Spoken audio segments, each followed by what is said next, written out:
What's up, cheeseheads? Before we get into today's podcast, we wanted to tell you about what Ethan and I have been up to in 2022. Something very exciting. It's a new product that we have launched for employee engagement called the Pool Boys. Tell them what's up.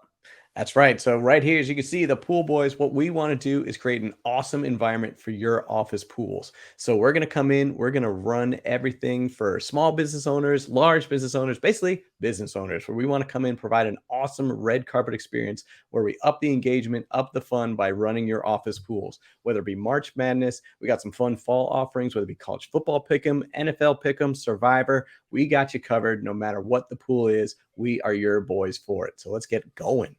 That's right. This is an employee engagement play. If you're having any trouble at all with retention or engagement or even internal communication, let the Pool Boys take a look and show you some of the products that we can offer. We shoot customized videos with these handsome fellas, and we send them to your team, and we talk trash about your people. It's so much fun. I got to tell you. We build you up too. Don't worry. It's not just trash, but there is a lot of trash. There is some trash. All right, guys, check us out at www.thepoolboys.net, and we're going to get into the episode now.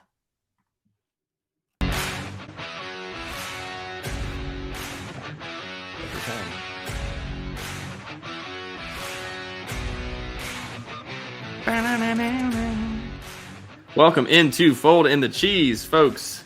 It's your boys, K-Troll and Ethan Gelfand, back on the mic today. Episode 2, Season 2. Let's get after it. How's it going, E?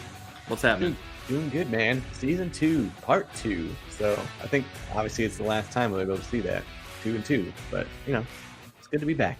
Good to be back. Double deuce. Double the deuce. Yes.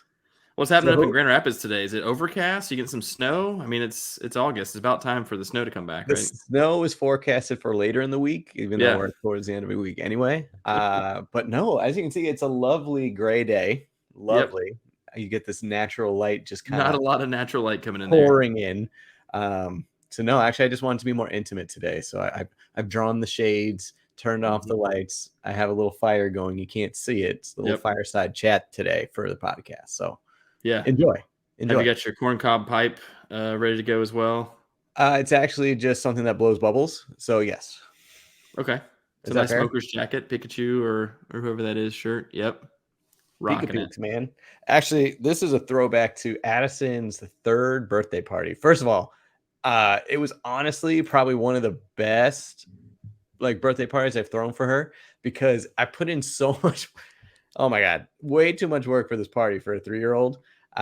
So here was my idea. It's like, okay, I'm going to buy a crap ton of ping pong balls and paint them, the top half red and then obviously the bottom half's white, for the little Pokeballs. And then literally 100 or so.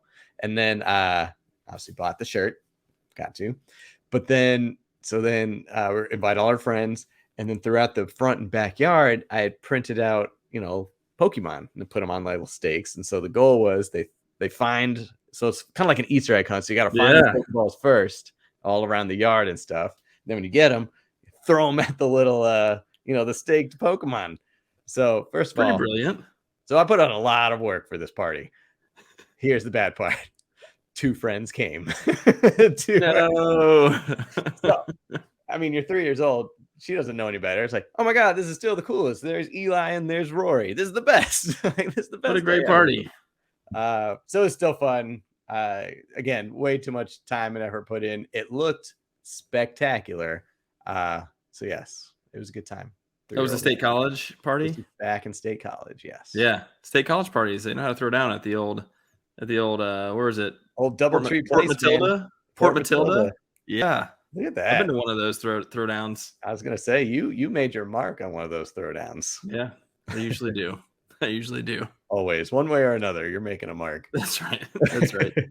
So I today am, in honor of one of the divisions we'll be covering today, I am rocking this throwback Warwick Dunn. I was going to say, I couldn't Falcons see jersey. 2-8. I was like, is that old Warwick?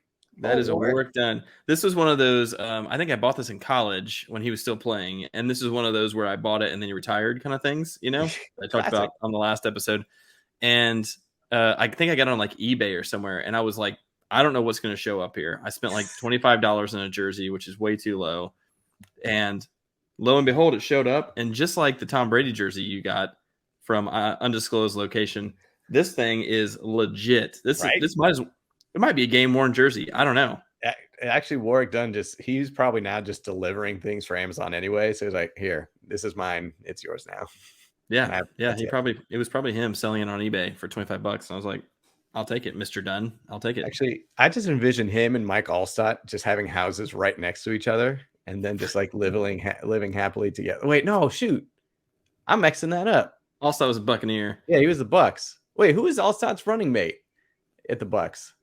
It was Allstott. He ran the ball. He had another guy. Warwick Dunn did go to the Bucks. Yeah. Yeah. Okay. So yeah, it was him and Allstott. Okay, I'm not crazy. They played together at the same time. So anyway, I just envision them having houses together. There's always being buddies. They might be. Okay. They might be. Really quick side story. I apologize. But so we're trying to find a family TV show to watch. And so a few weeks ago or a month or so ago, we was like, oh, you know what? Let's watch The Amazing Race. Because I remember watching that when I was in like high school. My mom and I flirted with the idea of applying to be on the show, which would have been amazing for TV. I see what you did there. Amazing. I actually had no meaning to do that, but I'm just that good naturally. So anyway, flash forward to now, like we need a good family show to watch. And so like, oh, let's try The Amazing Race. So we watched one season. Spectacular. It was really fun. The kids really got into it. You know, you latch onto a team. It's like, oh, they got eliminated. Okay, who's my new team? And so it was really fun. So we decided to watch the second season. So we just started. And keep in mind, we're not going in order. So we're doing one that's actually pretty recent. And so one of the teams is freaking D'Angelo Williams. Oh, man. And I don't know. This is sad. I don't know his partner. It's another player on the Panthers at the time. Gary. It was like a backup tight end. Gary something. This is really bad. Williams. Not Olsen. Not Olsen. Gary Olsen, the lesser of the G Olsens. So anyway, it's just hilarious that it's these two NFL guys in The Amazing Race. And they're actually, so Brady actually chose that team first because we all pick a team at the beginning. Your son, so Brady. I picked this other team. Not Thomas Brady. Thomas, yes. So he picked them. And then I picked another squad, but my squad was doing well. I was like, Dad, can we trade teams? I'm like, fine. I'll take the NFLers. Give me. And now they're leading. So now they're leading. He got impatient. You know where I thought that story was going to go is I thought you were going to find out that your mom actually did do The Amazing Race, but it was one of your best friends, and she claimed it was her son. It was like your mom and Jonah, and she's like, "This is my son, Jonah." You're like, "Oh, Mom!" And they win the $1 million. And they won a milli, and Jonah gambled it all away, and your mom snapped. Mike White. She saved it. Yeah. The Mike White train. That's where I thought we were going with that. But that was entertaining as well. Roundabout way to talk about D'Angelo Williams, who was a fantasy all-star for a couple of years there. I mean, I rode him to a championship when he was with the Steelers, man. So that's why I had to go with him. I remember that year. He was like 35. Didn't matter. Didn't matter. All right, we've got another action-packed episode today. We're going to cover two more divisions. This time we're going to do the inverse of what we did last time. So we're going to do the AFC North and the NFC South, which I believe will be much more competitive races than the last ones we covered. So let's jump right in. Let's jump right into the AFC North. Woo! We got them Bengals. Look at that orange. Look at that orange. So wow, we got our Super Bowl runner-up here, the mighty Bengals. I mean, so we look at it here. The big addition, I guess, Hayden Hurst over CJ Uzomah. Uzomah went to the Jets, right? Is that like when we do the Jets, is that going to be their key addition? One of their key additions? Absolutely. They didn't really lose anything, but as Kemper put in the slide, they still have some big boys there. That's all you need. You got Jamar. Yeah. I mean, he's potentially number one receiver this year. And you think? Potentially. He's in the conversation for sure. That's definitely a good debate. I've heard his name mixed in with 3 or 4 other guys as any one of these guys could finish number one, and I don't disagree. No. And Burrow, total stud. He's a gamer. He's a freaking ice water in his veins. Love the guy. So, I mean, there's nothing else to say about him, really. They finished last year 10-7, first in the North. Obviously, made the playoffs and made that big run. Had to come through Nashville. That was really sad. But I started rooting for him by the end because I love Burrow and Chase. I don't know how you couldn't. I mean, even when you're first watching that Raiders playoff game, it was so tough. First of all, the Bengals looked like they should have blown them out the water. And then they kept it close for whatever reason. And so they finally win. You know, they get off that hump of finally getting that, what had been 100 years without a playoff win. 100 anyway. We're Infinity years, yeah, whatever. Infinity. And so then, they go into Tennessee. Again, I apologize. We'll kind of wipe that from your memory. But then after that game, you're kind of like, okay, I would like to see this team kind of go as far as they can, just because it's a weird cast of characters. I mean, you got Burrow, who's just like one of the, I don't know, the swaggiest bros out there. You got Jamar Chase, who couldn't catch a ball in preseason. Allegedly, yeah. There are no stripes on the ball. I can't see it. No stripes. What do I do? So yeah, I mean, it was just kind of, the playoffs were fun because of them, just to see like how far they could go. And just like, again, I apologize for the word choice. The Titans, they had to knock off between Tennessee and like Kansas City. Like, that's an impressive run. And then to even have a shot against a stacked Rams team that was a great run. It'll be interesting to see what they do this year as kind of their follow-up. Yep. I think the surprise last year was their defense that started to come on toward the second half of the season and came on in the playoffs. Trey big Hendrickson, time. Man. Jesse Bates, Wake Forest, safety, all pro. I mean, the guy was a stud. Yeah, their defense got to be pretty nasty. Hendrickson was a menace up front, and then you had the backfield as well, secondary. Yeah. They had a good little defense there, and I think they're going to expand on that too. We don't highlight defensive players as key additions or anything. I didn't even look and see what they did in the offseason, but for fantasy, it doesn't mean a whole lot. And we don't even play with defenses in our league, so it's garbage. Get out of here. Real quick fun fact about Joey B. This offseason, he had his appendix removed, so he has not been practicing. I saw that. He's going to be lighter on his feet. Yeah, I saw that. He's going to be so much lighter. No appendix holding him back anymore. And you don't have to worry about appendicitis during the season. It's one less ailment to worry about. I mean, I think honestly, it's smart. I think every NFL player should just go ahead and knock it out. When I draft quarterbacks, I check their appendix history just to see, like, this could come up later. You remember Chris Sims and the emergency splenectomy, don't you? So God forbid you have Chris Sims as your starting quarterback and all of a sudden he's gone. No, my season is ruined. So yes. Yeah, I agree. Check your appendix history for our quarterbacks, guys. Yes, please. Good advice. All right, let's move on to the Steelers. This is going to be a very different team this year. Yes. Maybe similar in style, but very different in personnel. 9-7-1 last year. Of course, that tie was with the Lions, the mighty Lions. The Steelers rallied at the end of the season. They were total garbage. Dead in the water. They rallied to make a run at the end of the season just for Big Ben. Yeah. Couldn't quite pull it off, but he is retired and his noodle arm is gone. He's retired. I'm pretty sure he couldn't throw it more than 15 yards last year, and that's okay. Well, and that's why I think it's a key departure for like good thing. Like, hooray. It's ushering in a new wave. The thing is, you may find out it's not a good thing. I mean, you may find out like Big Ben throwing it 10 yards down the field is better than some moron throwing it 50. Are you calling Mitchell Trubisky that moron? Yes. Fair. I don't know. It's kind of like Big Ben basically at this point in his life, in his career, had gotten them as far as he could. Like you could not jump on his back anymore. You couldn't say, all right, Big Ben, go win this game for it. Like, that wasn't happening. So, I mean, you're right. I'm sure there are going to be aspects that even at his age right now, they will miss. But as a whole, it had to be done. Like they had to have something else at quarterback. He's physically incapable of playing anymore, which is sad because I think mentally he was still there, and that's what I mean. Like, could still win games because of his savvy and his command of the offense and reading defenses and all the intangibles. I think were still there. Yeah, but it's tough to play the game, especially nowadays when you just can't throw it like that. You know. So moving on through key departures, obviously you have Juju Smith-Schuster going to Kansas City. But one key departure you did not put on there, Kemp, was the loss of the name Heinz Field. I think that is bigger than you think. That is pretty big. That was 20-something years as Heinz. The big ketchup bottles, you know. The big ketchup bottles, yep. The real question is, will they keep Renegade? That's what I want to know. If Renegade departs, then I'm really worried. That will be key. That's pretty key. That will be key indeed. They ended up drafting. They addressed the quarterback and drafted Kenny Pickett, first quarterback taken in the draft. I think Kenny Pickett is, as much as I hate the bastard for that fake slide he pulled in the ACC championship, which should have been illegal and is now illegal. It is illegal. He is a stud quarterback, and I think he's their quarterback of the future. Except he does have Ethan Gelfand hands. Apparently, which no one cares about. these are not horses. These are human beings. All right. We don't care about every single inch of their body and their physical aspects. All right. The guy can throw the ball. I've seen it in person. I've seen it live. Okay. I know he can throw it. So don't worry about it.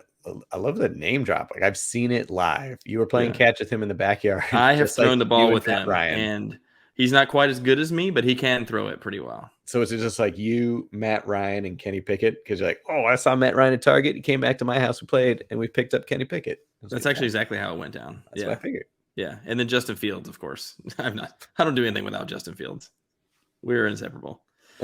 And then they also drafted George Pickens. So I've been listening to a lot of buzz about Pickens, and I watched him in college at Georgia. The guy was a really good receiver. Really, this is a great pick for the Steelers. Most analysts that I've listened to think that he's probably not going to have a huge role, and even the Steelers are coming out and saying some stuff like he's not going to have a huge role this year. Right. But they have such a strong history of drafting receivers that, number one, if anybody gets hurt, Deontay or Claypool get hurt, he's going to be next man up.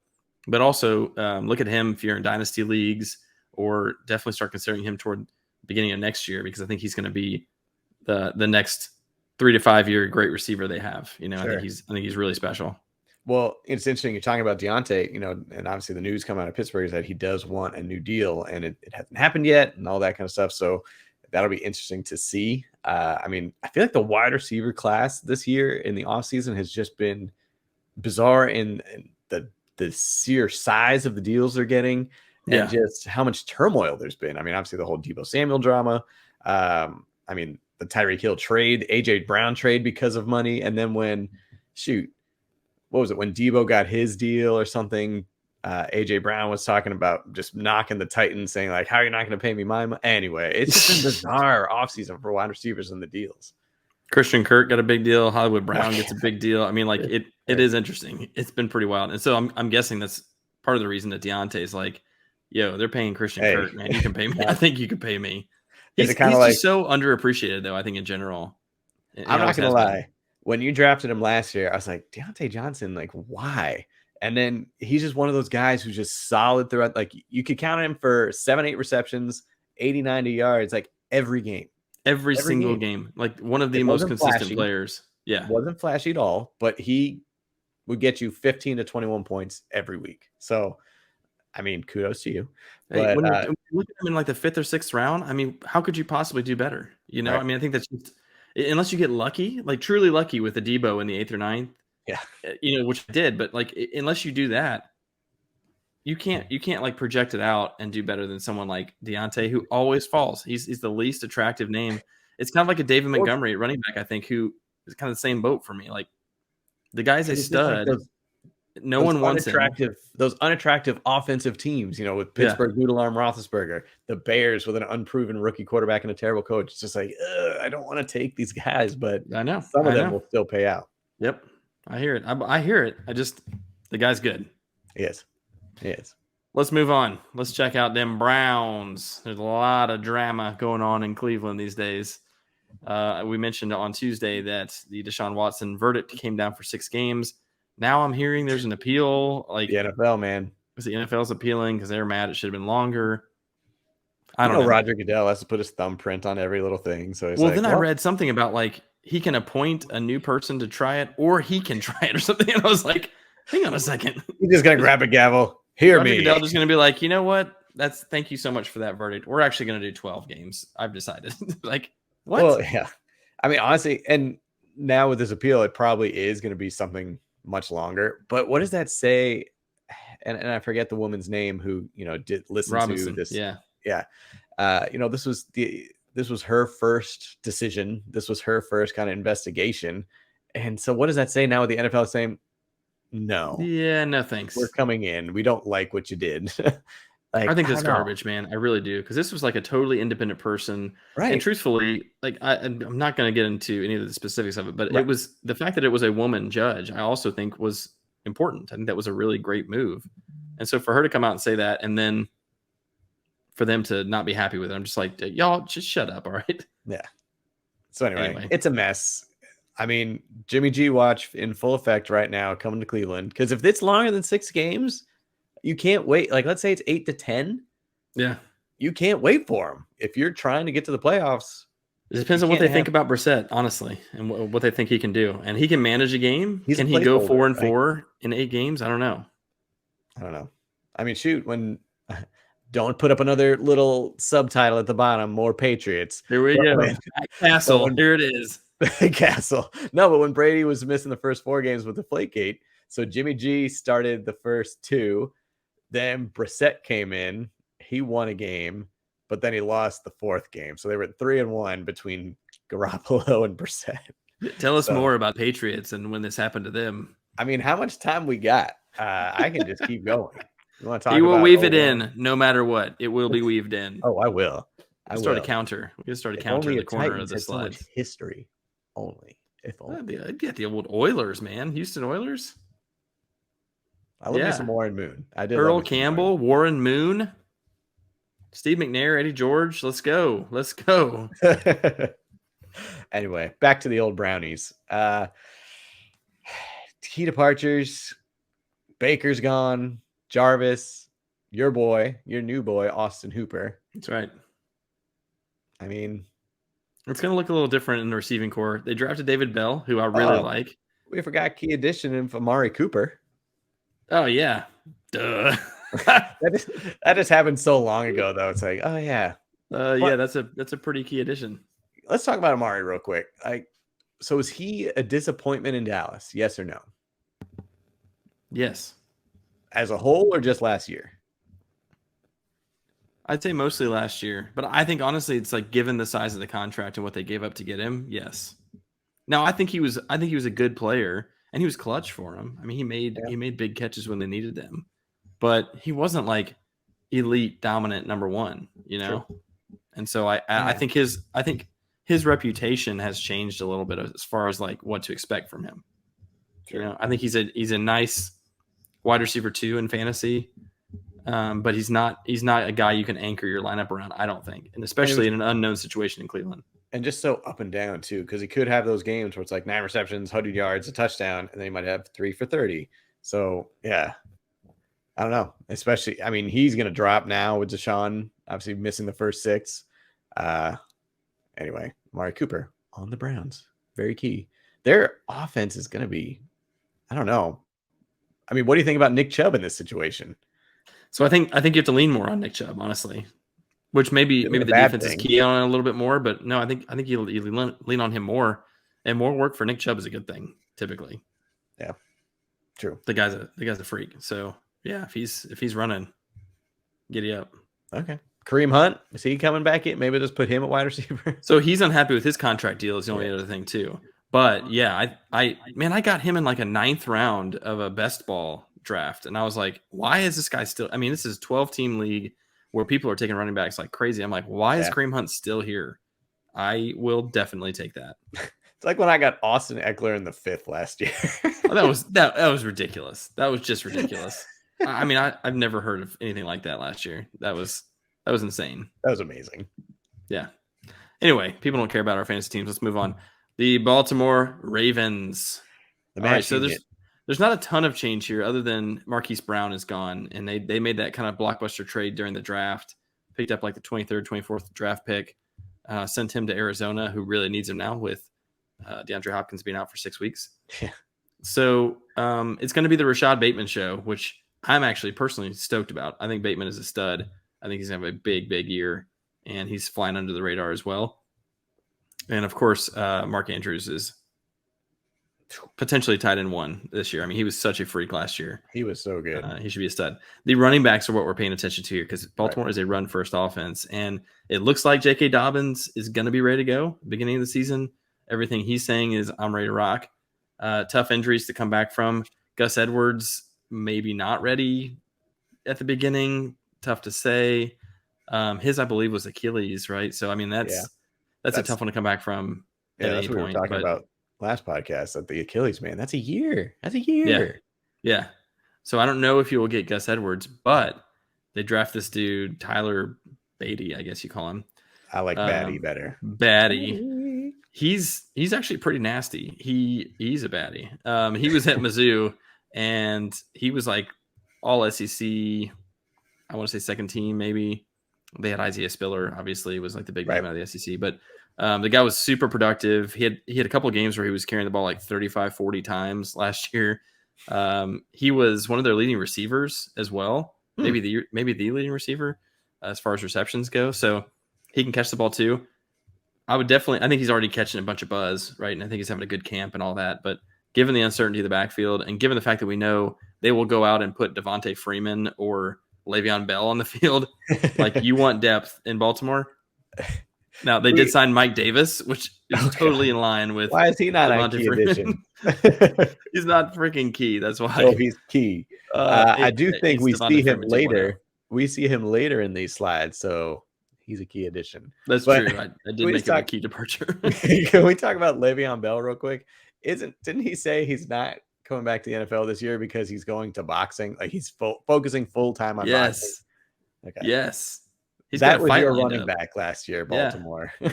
Who's he fighting? He's got a fight lined up with another former running back. I'm trying to remember who it was. Oh shoot! He's got somebody else he's trying to go Gore. after. Wasn't it Frank Gore? That's right, Frank Gore. Oh my gosh, I am so rooting for Frank Gore. I'm rooting hard for Frank Gore. I love old man Frank Gore. Old man Frank, fantasy legend. Okay, real quick sidebar. So I was, scrolling through the Instagram and they had like all-time running back, like a bracket. And they had Frank Gore versus, who was it? Oh man, this is going to bum me out. Curtis Martin. No, but Curtis Martin was on there. But anyway, it was like Frank Gore. Oh, it was versus LT. Oh, God. Are you serious? Frank Gore won that matchup. Against LaDainian Tomlinson? Yes. In what world? I don't know. I guess in the years 5 played? people who voted on this bracket. In years played? I just thought that was ludicrous. I mean, don't get me wrong. Frank Gore was a beast for a time. And like in San Fran, he had a great, like probably 8-9 year run where he was a stud. But LT, man, he was something else. He was never as good as any of LT's best years. Like not even close. Frank Gore was like a rock solid for several years. Yes. But never like a total beast. I just thought that was ludicrous. But then LT is one of the greatest. Ludicrous was that Jim Brown was one of the top 4 seeds, but was in the same bracket as a Walter Payton. I was like, that's not cool. And you have Eric Dickerson as a 1 seed, but is not like, come on. So this bracket was whack. Come on. Man, we could do a whole episode on all-time greats for each position, and maybe we will. Maybe we should. Maybe we should. Okay, so that's going to do it for the AFC North. But Kemper, I think we're going to take a little break from doing some division previews. Okay. So, as our devoted listeners know, we have trivia, we do blind resumes. So I'm coming up with a new segment for you this season. Okay, so we're going to add it into the rotation. Don't worry, we're not getting rid of blind resumes. We're not getting rid of trivia, but I want to introduce a new one, and we're calling this segment On Campus. Okay. So here's how this one's going to work. I'm going to give you a lineup of 1 quarterback, 2 running backs, 2 wide receivers, and a tight end. But I am only going to give you the place where they went to college. So where they went. So when they were on campus.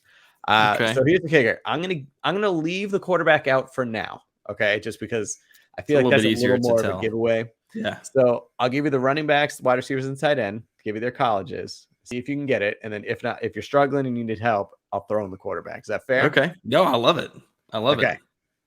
Yeah, let's go. So how do you want me to do like a slow release or just throw them all out there?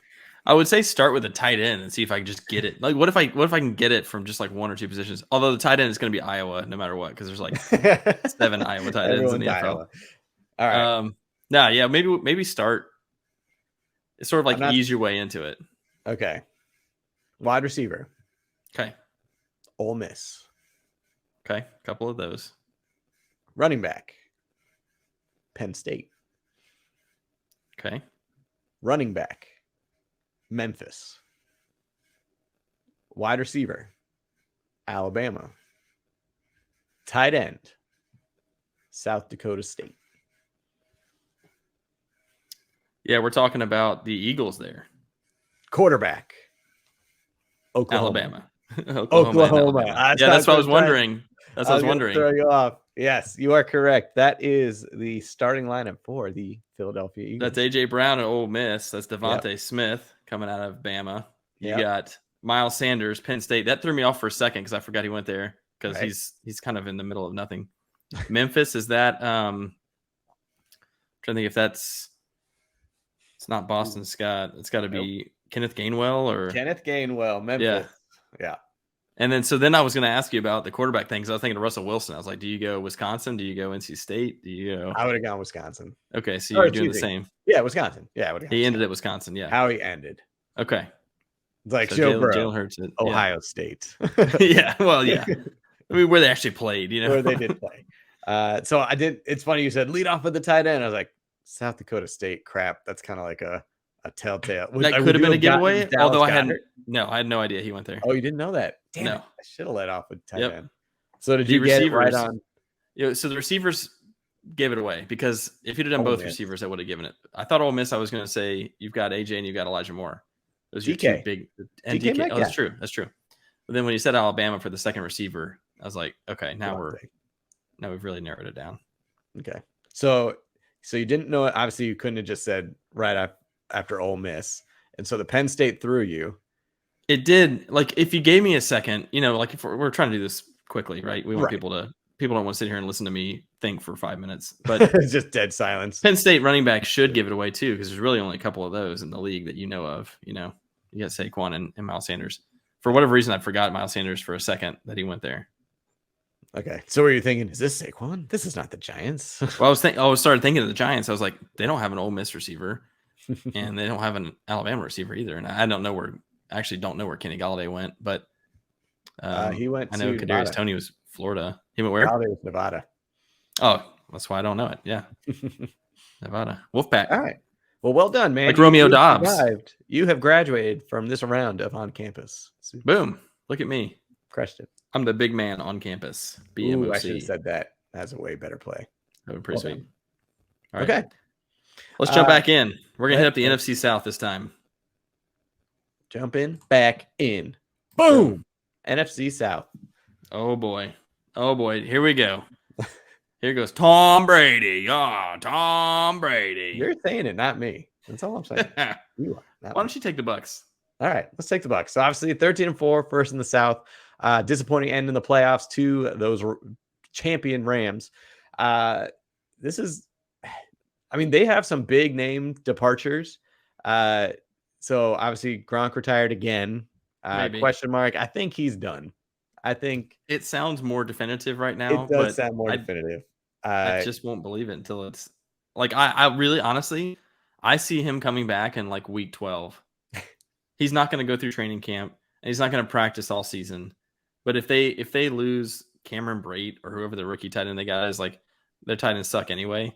If they're like making a serious run, they're like, okay. Gronk's like, all right, I'll come back just for the playoffs. Although we did talk about last episode, the key addition, and I know you kind of mocked it, but Kyle Rudolph is a good pickup for a tight end. It's solid. The problem is he's like 32 or 33. He is. So I would agree with you I guess in name, but I don't know. Anyway, I think, granted, you can't replace what Gronk does, and obviously also losing OJ Howard. So that's, two big tight end hit. OJ wasn't really getting that much run in Tampa anyway, but just because he was third behind Brate. He was behind Brate, wouldn't you say? He was behind Brate. Yeah. So, but with Gronk leaving, OJ Howard probably would have gotten more run. So you replace OJ Howard with Kyle Rudolph. So yeah, that's Brate and Rudolph. It's not bad. It's not the worst tight end situation. I think your Titans tight ends last year were worse. Last year, yes. You would have killed for a Jeff Brate. Swaim. I would have killed for Kyle Rudolph over Jeff Swaim or Anthony Firkser. Whatever. Antonio Brown retired again, or just no one wants him anymore. Greatest move ever. The weird, news was that Bruce Arians stepped down. He's still obviously a prominent role in the organization, but just kind of weird. That was also when Brady retired and came back, and it was weird. Don't know if we've got the true full story there. So Todd Bowles is obviously the head coach, but yeah, key additions. Todd Bowles? Did you call him Todd Bowles? What did I say? Todd Bowles? Poor guy. Todd Bowles. I did say Bowles. I think you said you were trying to say Todd Bowles now head coach. And you said Todd Bowles head coach. Yes, I kind of combined it. That's how I go, and I just kind of this is real. My bad, Todd Bowles. not bowel movements. Let's not go there. Bowel movements. So yeah, then they add Russell Gage and Julio Jones, just more weapons to kind of give Tommy his last hurrah. Just turned 45 yesterday. Fun fact. Happy belated, Tommy Happy B. Birthday, Tom. Now I know you're listening. Yes. So what do you think of Russell and Julio? I like Russell a lot. Julio is a wild card to me. Okay. I mean, he was like decent when he was here. I said he was garbage, but like he was decent. But he's just injured all the time. He's on the wrong side of 30. He's obviously a freak athlete and always has been. So if someone's going to pull out the best in him, it's going to be Tom Brady. Yeah. It's a new system a little bit. I mean, I guess they're keeping Leftwich as the OC. So like maybe the same offense for the most part, but new head coaching. Arians was known to air it out. And that was one thing that you loved about him being the head coach. I don't know that you're going to see Brady with record-setting passing yards again, but maybe. I think Todd Bowles is more likely to balance it out, but I think the Russell Gage signing was really good. It's I think pronounced Bowles. It's pronounced Bowles. I think Russell Gouge, I think, is a really good signing for them. No, I like that one, and that again, you're not going to replace Antonio Brown either. Right. As much of a head case as he was, he's a freak, man. He was such a good receiver, and he and Brady had a connection, obviously. But I do think Russell Gage does some of the same stuff over the middle, at least, and can be a chain mover, and he'll be consistent. And also, too, it's big because we don't know when Chris Godwin's going to come back. I mean, obviously, he tore his ACL late in the season, which is hard. You'd hope he's going to be back relatively soon once the season gets going, but you don't know. So having these two guys here as kind of a placeholder for him is also big. But Gage, as you mentioned, is going to be more than a placeholder. He'll have a pretty prominent part in the offense. Yeah, I agree. I think they'll be just fine. Once again, especially in this division. Yes, no kidding. Speaking of, who's next? The Sean Payton-less Saints. That is the key departure. I mean, I guess they really didn't lose anybody else, did they? Trevor Siemian, he's gone. He's at, I think he's in the Bears now. Of course he is. Might be backing up my boy Fields. He had to go back to his roots. As you'll see in the key edition, they did pick up Andy Dalton. Andrew Dalton is now a Saint. Hello. Oh, watch out. They have not yet re-signed Blake Bortles, so that's keep that on high alert. Wait, was he on the Saints last year? Apparently, I saw him as one of their free agents that was re-signable. He's just on the NFL practice squad, like he's on to a certain team. He's all-time quarterback. He's all-time quarterback. I got all-time quarterback. Any practice squad, I'm there. Who needs me? Yeah, that's him. So the big news is Michael Thomas, right? What's he going to look like? It's been a couple years now. We haven't seen him on the field. He's excited to be back. He's talking a big game. He was obviously mega elite when he was full strength. What are we going to see this year? That's also Drew Brees. He was with Drew Brees. What are we going to see between him and Jameis Winston, do you think?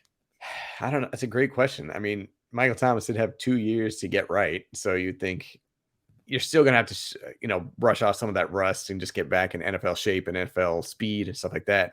Honestly, Jameis is probably a good fit for him because he did like to air it out. I mean, you talked about Bruce Arians in Tampa. That's when Jameis had his best years. You could air it out. Obviously, don't give me crap. That's the one knock against Tom is that he can't air it out as well. Like the long balls are not his specialty. But that was Jameis, man. Like he could huck that thing and he could get it down there. So that could be huge for Michael Thomas. That could be huge for that offense. I mean, they made some great offensive additions. Jarvis Landry is a solid pickup. Can fill a lot of gaps, just be a threat. If you have Thomas and Landry, I mean, do you think that's better than Odell and Landry? It depends on what Michael Thomas you get back, but potentially what Odell wasn't in Cleveland. Like it's the same kind of idea. Well, true. Yeah. So in that regard, I think it might be similar, but it could be better for sure. Right. And then you go ahead and draft Chris Olave. Like that. Those are. I like Olave a lot, man. I think he's a stud. He's a stud. Two Ohio State guys right there, man. That's I mean, that wide could be receiver right there. Yep. I got Kamara if he's not going to be in legal problems, but as we said, it might not be for this season anyway. Yep. So that offense, once again, could be a scary one to watch. Kamara is the running back room is pretty thin, I think. So, and they have Mark Ingram trotting out there as well, who's 45 at this point in his wheelchair. He is currently, I think, Kamara's backup. So yeah. I don't know what they're going to do there. If something happens to Kamara, they're going to have to sign someone else probably. But so he's a big question mark. But yeah, I like the receiving room. And like you said, Jarvis Landry, I think he is so consistent and he's such a pro, and he brings a great locker room presence and a great maturity to the wide receiver room. I think he elevates people around him. Jarvis Landry maturity? Is that true? I honestly have no idea. I just don't picture that. Well, he does that, bless him, and he does. I mean, he does like he's goofy a little bit, but I think he's a rock solid, like helping younger receivers. Like I've heard that about him. I think he's a good teammate. Oh, I apologize. I didn't realize he was in your backyard throwing with Matt Ryan. He was. Yeah, dude. I got all kinds of connections, man. You're just tossing the pigskin around with everybody. So act like you don't know. I am acting like I don't. I didn't know Jarvis was there. Yeah, Jarvis was there. All right. Okay. Fair. He and Matt Ryan are best friends, and you didn't know it. I didn't. All right, so Saints are going to look similar to last year, but hopefully Jameis will stay healthy and make them more competitive, and we'll see. I think Taysom Hill is officially a tight end, so that's good news for everybody. To just get that out of your mind for now, at least. Just stop. Just stop. I mean, once they got Andy Dalton, they're like, Taysom, we're good. We don't need Taysom anymore. We got the red rifle. All right, let's move on to Rise Up. Falcons. Let's go, baby. Let's go. Warwick Dunn coming back. Talk about a different team. I mean, first of all, you didn't put this on the slide, but I love in our show notes you put 7-10. How? Like how did they win? How on games? Earth was this team 7-10? They were. That's why in last year's pick'em, I did pretty well when I would pick the Falcons. I think I picked all 7 of their wins. I think I did. I'm certain you did because you pick them almost every week. But this is going to be a team that just looks so much different, which is odd for such a mediocre team to just completely flip the script. And it's not like they went and got big names. No, they changed their style though. And okay. I think you're like, hey, we know Matt Ryan's only got a couple more years left. And so we've got to change the outlook of this team. And we also need to modernize, right? Because that like statue quarterback is kind of going away for the most part. So here they go out and get Marcus Mariota, who I have a lot of respect for from his time here in Tennessee. And they draft Desmond Ridder, who I also think could be legit. And he has a similar style to Mariota. So now you're talking, okay, these guys can run. They're at least mobile. And they've got big arms. I mean, I'm interested to see how it plays out. I'm interested to see it. I mean, just because, last year it was just kind of brutal to watch. Because they won 7 times, but it's not like they were great wins, and like even their losses, it was just gross. Like, ugh. So, yeah, a change needed to happen. You said that they're switching, identities now. It's like, is Marcus Mariota your guy? Like, is this your future? Not long term, but I think he's the right guy to mentor a guy like Desmond Ridder. Now, if Ridder is your guy long term, which I don't know, they won't know that until later in this season. But he's a perfect guy to mentor a guy like Ridder and for him to model his game after. So, I mean, they're going to be super young. I mean, Pitt's obviously coming off a great rookie season. Going over 1,000 yards as a rookie tight end is great. People are saying Drake London could be the wide receiver of the draft, even with the Ohio State guys. So, I mean, they're getting young in offense, which is good. Obviously, they saved a few years by going on Mariota instead of old man Ryan. So, I don't know. Let's just say, even though they finished with 7 wins, can they get worse? Do you think they'll be worse? They could get worse. Yeah. Yeah, I think they could. Because here's the thing. Like, while I think that Mariota and Ridder offer a more dynamic offensive capability, Matt Ryan is a really good quarterback. Just like a general statement. Okay. He was not a good fantasy quarterback last year, and that's true. But he is a good NFL quarterback, and he can guide a team to wins. And I think that's honestly, you want to say how they won 7 games? I just think Matt Ryan. I mean, I just think obviously Kyle Pitts is a matchup nightmare. He's a freak. So no doubt that was great. And Cordero Patterson had himself a really unique, really cool year. But Matt Ryan, I think, was just like the guiding, steadying force of the team. Yeah. And he's just surrounded by, Russell Gage was fine. Like, he's surrounded by these pretty average players everywhere else, and just kind of made it happen. So I do think they can get worse. I think they can go like 5-12 or something. Oh, they can get worse. For sure, because they shouldn't have been 7-10 anyway.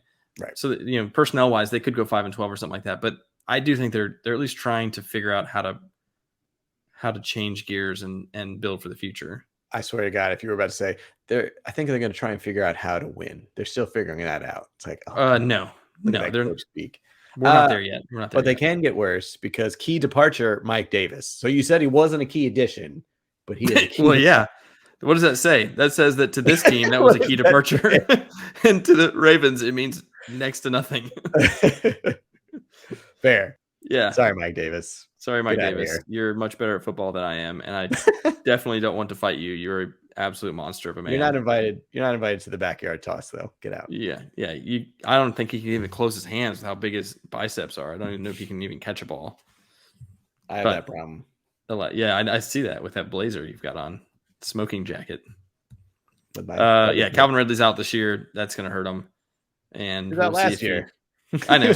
We'll see if he comes back. He played some last year. We'll see if he 2 games, 3 games. He played like 4 to 6, I think. That boy. I ended up trading for him in one league. I got him, and I was like, "This is great." Yeah, I think he played like 5 or 6 games. Anyway, so it'll be a different team. We'll see how they do. Fair. It's a lot of time to spend on the Falcons. It was too much time on the Falcons. Oh, here we go. Speaking of time well spent, here's a winner. How about those Panthers? Okay, how about them? They bring in the Bake Show. That was kind of exciting. Quarterback battle, controversy. It's funny when you say exciting because it's just kind of like, well, again, I played you this John Mulaney thing. It's like, well, this might as well happen. So it's like Baker Mayfield going to the Carolina Panthers. Well, here we go. It was exciting at first when the whole Baker Mayfield, where's he going to go? Then no one wanted him. No one he couldn't find a home. So like his new teammates didn't want him. Yeah. No. I do think Johnny Hekker, great addition. One of the biggest leg punters in the league. The guy can boot it. I mean, he can. I mean, honestly, damn it. I now see myself. The Patriots just signed their punter to a 4-year extension. Boom. Here Jake we go. Bailey, man. So, hey, Johnny Hekker, difference maker. That's right. And key departure, Sam Darnold. Oh, wait. Nope. Wait, no. Darnold's still there? Maybe the ghosts left? Maybe? I doubt it. They're there. They're never gone. Would a key addition be a healthy what's his face? Christian? What's his face? What's his name? Hold that guy. 1.1, 1.2. It's been so long since he's played. Yeah, I think this is a fantasy show, so I'd say, how are you feeling about him this year? You got to be tentative, right? I mean, honestly, if I have a top 3 pick, I don't know if I can draft him. Again, if I draft him, he's gonna get hurt. That's the thing. Are you taking him with a top 3 pick? I don't know. I haven't had that situation yet, so I haven't had to make the decision. And I know I have a draft order set already for one of my leagues, and I'm like 11th or something. So you don't have to worry about it. I don't want honestly. Honestly, I don't want to have to worry about it. To be fair, I don't want to have it. I don't want a top 3. Of course, I take him at 11. I don't want him. I don't want to have a top 3 and have to be like, shoot, do I take McCaffrey or do I take Derrick Henry or do I go Cooper Kupp or like Cooper Kupp top 3 pick? Some drafts, yeah, wow. Yeah. I take Jonathan Taylor over all of them personally. He's younger, he's healthy, great offensive line, a better quarterback. Yeah, I think Jonathan Taylor should be 1.1 this year. So, I think Eckler comes in the conversation too. I mean, I don't know. No, he's a 5th rounder. But what we're saying is, if you have the number, we're having it on record. You have the number 1 pick. You are selecting Jonathan Taylor. Correct. Okay, it's on record, folks. Yeah, just remember that until I see otherwise. Okay. So, all right. So going back to McCaffrey, top 3, yay or nay? You have the 3rd pick. Jonathan Taylor goes 1. Cooper Kupp goes 2. Who you taking at 3? I think I'd probably take McCaffrey at 3 there.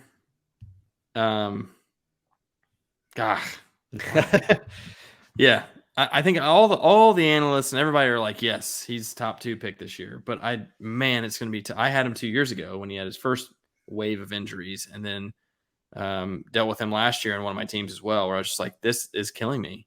And you're not getting any younger, I do think he's special, obviously, and he's a game changer when he plays, and he's literally 20 points plus every single game because of his receiving. And isn't it wild that he was the first one to usher in this era of opting out of playing in the bowls because he didn't want to get hurt, and now he's the one getting hurt? Yep. That's karma. Wow. That's called karma. I hate that, by the way, but I get it. I also get it. Maybe now that they're paying players, they'll play bowl games. But so I don't know. I guess I think I'm kind of talking myself into it. Like fantasy is a weekly game. You have to win games weekly, and you're gonna have to make adjustments in your lineup throughout the season anyway. And so while there isn't like Chuba Hubbard doesn't totally excite me, I would handcuff him with Chuba Hubbard, and then I would make sure I had a little extra padding in the running back room on my team. You know, with some guys that I could play if needed. Those third down guys like J.D. McKissick types. They're like Mike Davis. If I got to get by, not Mike Davis. Coincidentally that was one of his handcuffs a couple years ago. If I had to get by for a week or 2 or 3 with like a pass catching running back, I would try and insulate it with that. Okay, that's fair. I would probably want to make sure though my second running back was like, I'm not gonna say less injury prone, but like had less of a history of that, you know? Yeah, that's true. Someone that I could probably feel more confident counting on. Fair. Or like AJ Dillon, who I'm pretty certain can't be injured ever. Yeah. Well, it'll be interesting because in the next couple of weeks we'll be doing a ton of mock drafts as we kind of prepare for our draft episode, and it'll be interesting to see where they fall. I'm really intrigued to kind of see the trends with Derrick Henry, Christian McCaffrey, just to see where they go. As you mentioned, Cooper Kupp, I didn't even think of him as a potential top 3 pick, but shoot, he is. But I didn't really think of it at first. So yeah, I'm excited for the mock drafts. We're going to be doing a ton of them. And obviously we'll be giving everybody kind of our player rankings as we come into the season. Matt Ryan, number 2 overall. So yeah, it's going to be fun. Number 2 in your playbooks, number 1 in your hearts, right? Is it 2 in the program? 2 in the program. Why did I say playbooks? I don't know. I mean, they don't make those anymore. You just play Madden. You don't make just play Madden. Just ask Kyler. Although he is 2 in the playbook, like you'll see number 2. That's true. Anyway. Yes, I was right. All right. So that does it for the AFC North and the NFC South. A little different than last episode. A little different. A little more competition. So yeah, a little more. Still similarly crappy in some cases. I mean, top heavy. Top heavy. Yeah. Top heavy is better. It's a friendlier word to use. Yes. As we like to say in the Big Ten country, it's top heavy. It's top heavy. Top heavy. Yeah. Ain't that the truth? Right. So, all right, man. So next coming up, we got 2 more divisions. And do you like on campus? Is that going to stick around? Do you like the on campus segment? I think so. Now, unfortunately, we can only do it so many times, and it may become easier. We might have to make some tweaks to figure out. Maybe get bonus points if you go just tight end. You get bonus points if you get it. Like it's almost like a name that tune. Maybe we bet on it. Like I can do it in 3, I can do it in 2, kind of thing. But yeah, I love it. I thought that was great. I'll start off with some left tackles next time. And again, I could get a few of those. Those are all like top 5 picks, right? Yeah, true. Some are household names. But okay, so I did like on campus crap. You're gonna get me next time, so I got to do some studying. Now, if it's like a mascot challenge, I have anyone beat. I got every mascot. It's ridiculous. But anyway. I think I'll be good at on campus. I follow these guys in college pretty closely, and I watch a lot of college football. So like, I'll have a pretty good run on that. But unless we mix it up, but we'll see. We'll see. It'll be good. It'll be a fun little addition. So in addition to blind resumes and some trivia on campus coming up. But as we said, we got a couple more division previews coming up in the next few episodes. We got a lot coming down. Then we'll do our mock drafts, our perfect lineups. We've got a lot to cram in here. Again, month here, football month, starting now until February. Got a lot of great content. And as always, just remember, keep on folding. Fold it.